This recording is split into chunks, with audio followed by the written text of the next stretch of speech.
I left my husband after he attacked our daughter for coming out, and 2 years later my best friend sat me next to him at her wedding hoping we'd get back together. I, 37F, left my husband, Darren, 37M, 2 years ago, when our eldest daughter, now 19, came out and he physically attacked her for it. We have 4 children and I have sole custody over the 3 who are young enough to be covered by custody agreements, which Darren has tried to fight me over for the past 2 years, but when you have a criminal record for beating up one child, the courts are unlikely to give you custody of the others.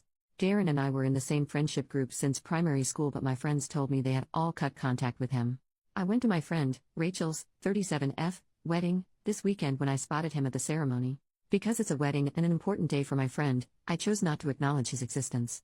It was a big wedding anyway, so I thought I could just avoid him and have a conversation with Rachel about his presence at a later date because she deserved to enjoy her big day. However, when I was looking at the seating plan for the reception, I saw both of our names, one after the other. Rachel had put our group, including Darren, on the same table. My 2 other friends from this group convinced me to take my seat because we hardly get to see each other anymore, promising that they had no idea why Darren was invited and vowing to make him regret being born if any drama started. Darren sat next to me, greeted me with a "hey babe," as if we were still together, and I could not cope with being in his presence. All I could think about was desperately trying to restrain him while my second eldest called the police. I downed my glass of Prosecco and walked to my hotel. Yesterday, I got a message from Rachel saying that her mom asked her to invite Darren and Rachel said yes because her parents were paying for most of the wedding. Rachel's mom is Darren's godmother. I asked her about the seating plan and, again, she said that was her mom's doing because she was adamant that there was a potential for us to get back together. She apologized for not telling me, saying that she thought I wouldn't go if I knew, which is true, I wouldn't have come. I have not replied to that message and I don't plan to. As much as I don't want to give up on an over 3-decade-long friendship, I can't get past this. Relevant comments. Commenter. Also screw any friends who convinced her to stay and actually sit at the table. Why the hell didn't any of them at least offer to swap seats so she didn't have to sit next to the piece of crap that she should probably have a restraining order against? OP, thank you. My eldest has a restraining order, but because his actions were towards her and not myself, I don't really have the evidence to be granted one in the UK. Commenter number 2, I assume, since Rachel is from the friend group, that she knows what he did. I also assume, because you've been friends for 30 years, that she knows your children. If these 2 facts are true, then she needed to protect you. This was unforgivable in my opinion. OP, yeah, my children call her their auntie and she and her husband helped me pack up our lives after what he did. I still can't wrap my head around why she didn't even warn me. OP on her reaction, I was very mindful of the fact that my ex is still trying to drag me through the courts for access to my 3 younger children, and if I reacted how I wanted to, it could be brought up further down the road, otherwise, I wouldn't have been so quiet. Commenter number 3, you're a badass, and I hope to be the type of mom you are. You did the right thing. You respected your friend's wedding. Your friend and her mother disrespected you and your kid. Also, the suggestion you would rekindle something with the asshole who assaulted your kid for coming out makes me seriously concerned about being around these people at all. If your friend was your friend, she would have said no, that isn't gonna happen, he's a piece of crap. End of story. Sorry you had such a crap experience. Sorry your kid's coming out was traumatic, instead of the celebration it should have been. But, you're amazing and I hope you are surrounded by people who see and support how great you are. OP, thank you so much.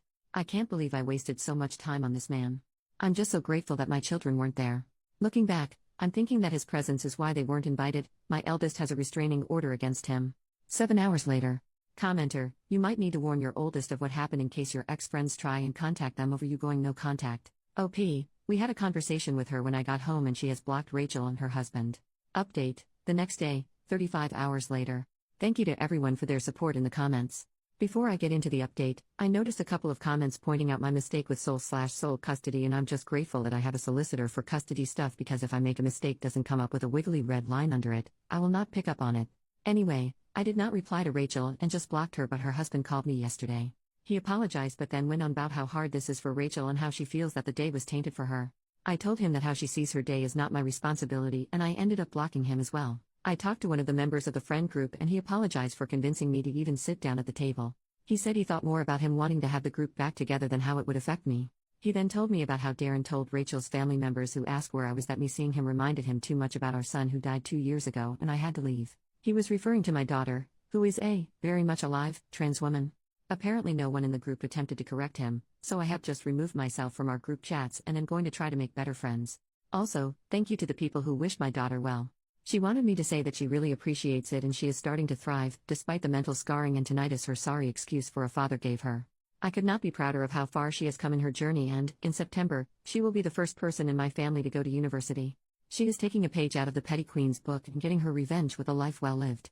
Relevant comments. Commenter, what do your other kids think why they can't see their dad? OP, my second eldest saw what he did and the younger two saw the state he left their sister in.